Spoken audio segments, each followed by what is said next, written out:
Bom, hoje a gente vai mergulhar num texto histórico que é fascinante. Ele conta séculos de histórias de perseguição, de fé, de desafio. A gente está falando de O Livro dos Mártires.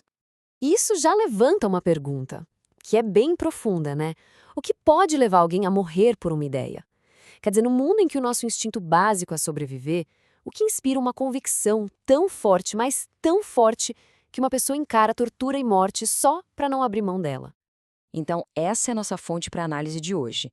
É a partir dos relatos desse livro que a gente vai tentar entender os diferentes tipos de perseguição e também as demonstrações de fé incríveis que surgiram por causa dela ao longo da história. Bom, vamos lá. A nossa exploração começa com aquele conflito clássico, sabe? A eterna briga entre o novo e o antigo. Aqui a gente vê um sistema de crenças que está nascendo, batendo de frente com as estruturas de poder que já existiam de impérios gigantes como a Pérsia e, claro, Roma. E olha só que interessante aqui. A perseguição na Pérsia sobre o imperador Sapor tinha meio que duas frentes, sabe?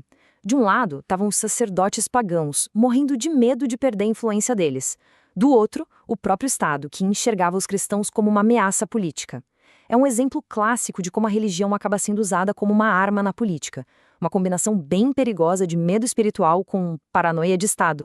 E essa citação, nossa, ele ilustra perfeitamente a geopolítica da época. O imperador romano Constantino, que tinha acabado de abraçar o cristianismo, escreve para o seu rival persa tentando intervir. Ele basicamente diz o seguinte: olha, a minha fé me trouxe vitória e poder. O mesmo pode acontecer com você. Foi uma jogada diplomática que, segundo o texto, até que funcionou. Por um tempo, pelo menos. Só que a ameaça nem sempre vinha de fora. Depois da conversão do Constantino, o poder mudou de mãos. E aí entra em cena o imperador Juliano. Ele chegou ao trono em 361 e, mesmo tendo sido criado como cristão, tomou uma decisão que chocou todo mundo. Ele renunciou à fé e tentou trazer o paganismo romano de volta. E aqui está o ponto. O Juliano foi muito estratégico. Ele não saiu por aí decretando a morte dos cristãos, não. A tática dele foi outra. Ele começou uma campanha sistemática para minar a influência cristã na sociedade. Tirou essa galera de cargos de poder e, o que foi crucial, do sistema de ensino, tentando sufocar a fé sem criar mártires de forma escancarada. Mas, claro, a estratégia do Juliano não impediu que mártires surgissem. O bispo Basílio é um exemplo claro disso. Ele simplesmente se recusou a ceder. E quando foi confrontado pelo próprio imperador, ele não só se manteve firme, como, segundo o relato, teve a ousadia de profetizar a queda de Juliano, ali, na cara dele. A resposta do imperador foi imediata e brutal. Ele ordenou que o corpo de Basílio fosse torturado até a morte em 362.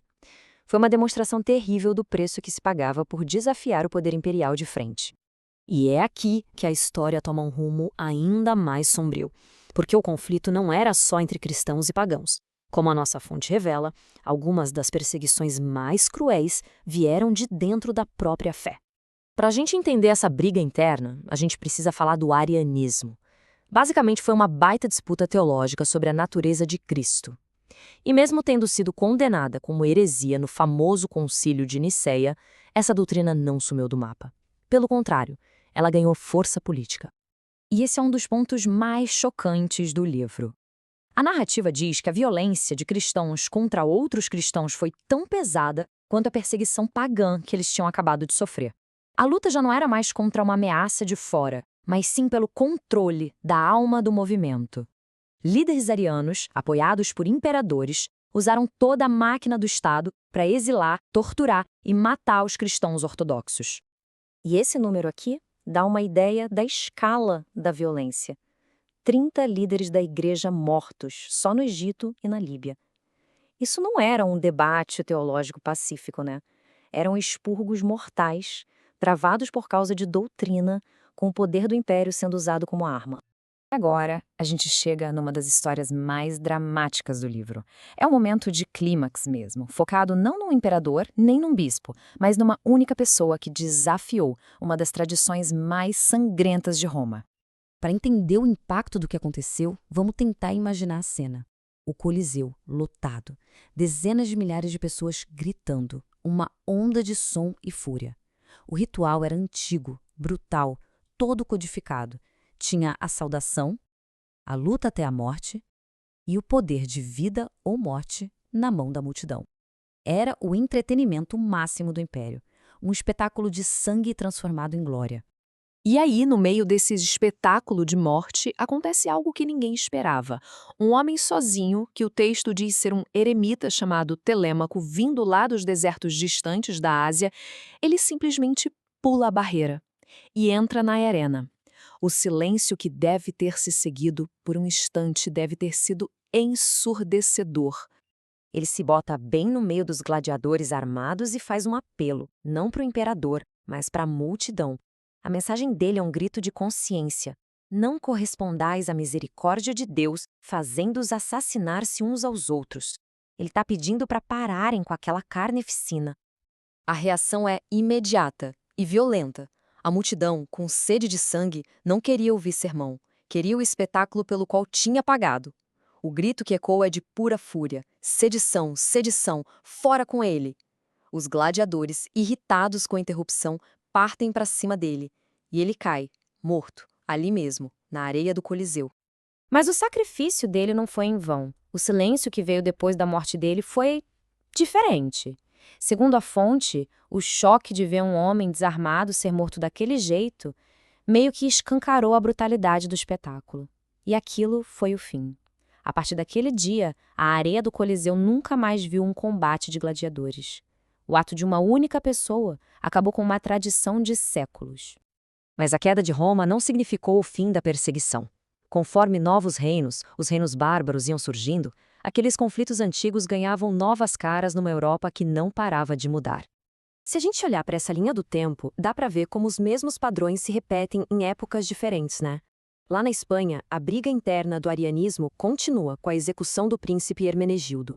Na Germânia, é o conflito clássico entre o missionário Bonifácio e os pagãos. Na Inglaterra, o arcebispo Alfago vira vítima da violência de invasores dinamarqueses. E na Polônia, o bispo Stanislau, ele é morto não por pagãos ou hereges, mas pelo seu próprio rei cristão, só porque ousou desafiar o poder do rei. As roupas mudam, os reinos mudam, mas a dinâmica de poder e perseguição, essa continua a mesma. Então, olhando para todas essas histórias, que padrões começam a aparecer? O que a gente pode aprender com as diferentes fontes de conflito que esse livro descreve? Fica bem claro que a perseguição, pelo menos segundo esse texto, raramente é só sobre fé. É sobre poder.